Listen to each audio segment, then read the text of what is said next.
Hey, how you doing today? I am Taquila Coleman. In today's video, we're going to talk about when prodigals condition gets worse.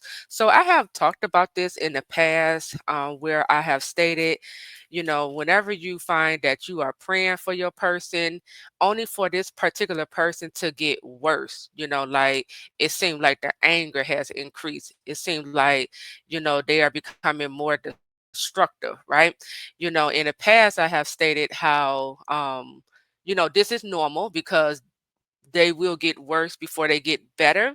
But also, I stated in the past how demons will resist. They will begin to fight back, right? As you begin to stand in your authority and rebuke these demons out of this person, you're going to come up against some resistance. You're going to be coming across some stubborn demons, right? Because when demons enter a person, they claim that person. They see that as this is their house that they've been living in. Think about bloodline demons, right? These demons been in the bloodline for a generation, right? And this is why it's hard. This is why it's hard to break these generational curses off of the bloodline because they've been there for so long, right? They turn into strongholds, right?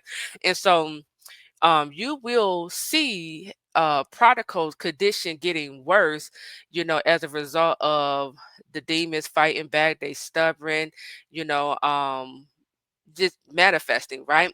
But I want to show you another reason that would cause the prodigal condition to get worse, okay?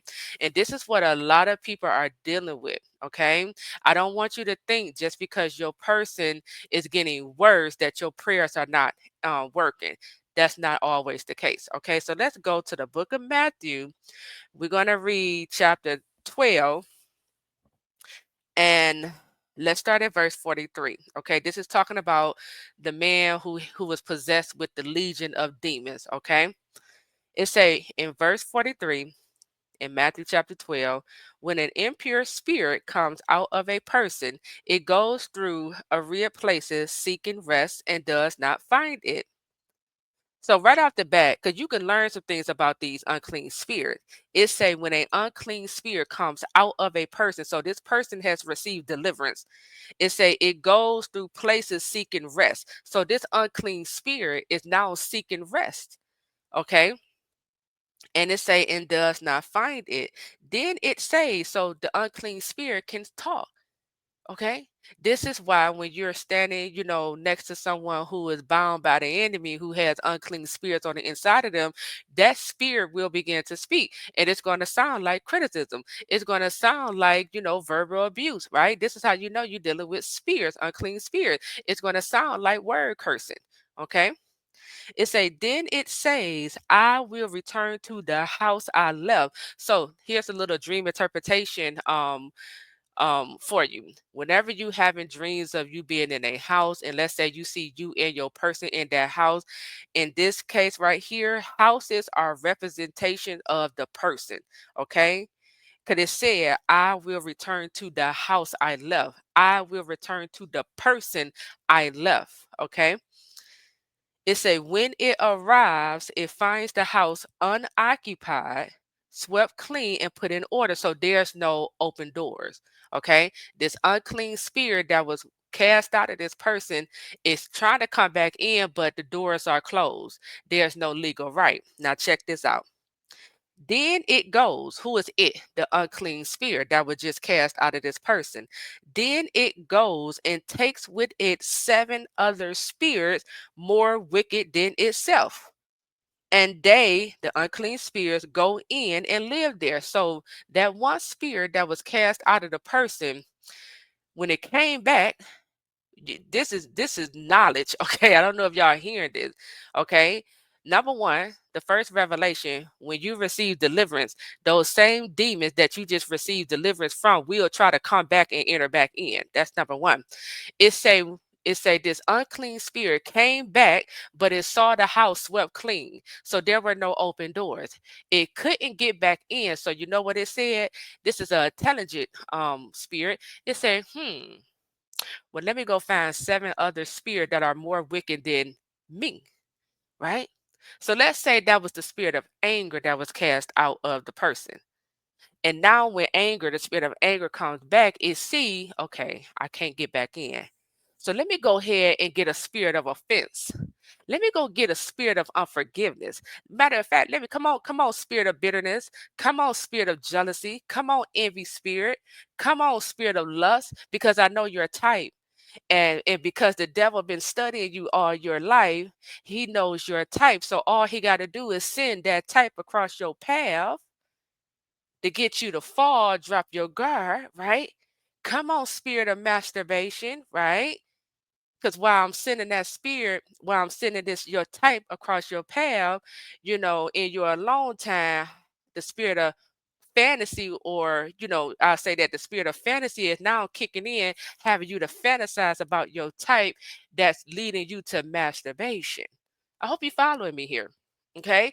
So it said, then it goes and take with it seven other spirits more wicked than itself, and they go in and live there. And the final condition of that person is worse than the first. This is why prodigals' condition gets worse, because your prayers could have helped the person receive a level of deliverance. However, the enemy was successful in finding another open door in your person. And it's usually lust, masturbation, pornography. It's going to have something to do with a woman. Okay, when we're talking about the prodigal man, because the enemy uses women. I'm just going to be honest. He uses women to cause our man to fall. Okay, he uses women, he uses money, right? So it could be a spirit of greed, right, that the enemy has found, um, that has created an open door. Okay. And so, and then it could be pride as well. It could be pride too. So this is why you see your person getting worse. It's not that your prayers are not working. It's just that they did receive a level of deliverance. However, they haven't mastered, practicing self-control and discipline. They haven't mastered, or they haven't grown to the level of having discernment to discern this is a counterfeit, this is a snake, this is a Jezebel spirit sent on assignment to, destroy me, destroy my purpose and calling, right? So because once you discern it, you can tell it no, you can shut it down, right? And so this is why you see your person getting worse. Okay, so continue to cover them in prayer. Just know God is hearing your prayers, and God will help them to overcome, whatever strongholds they might have. He will help them to overcome. He will reveal to your person, that's a trap right there, that's a counterfeit, that's not me. He will reveal to them, what is of God and what's not. It would be left up to the person to take heed to God's warning. Okay, so with that, I am Taquila Coleman. Make sure you leave me a positive comment, like this video, and share this video out. Also, for those of you who want to sow, into my children eye, because we still in the hotel, and these hotel, is a good penny. But if God placed it on your heart to sow into us, just to help us, get through these tough times during this time, my Cash App, PayPal is right here at the bottom of the screen. It will also be in the description area. We are also on Zelle. Just use my email address, taquilacoleman@gmail.com. And I thank you in advance. Okay, so with that, I am Taquila Coleman. I'll talk to you real soon. Take care.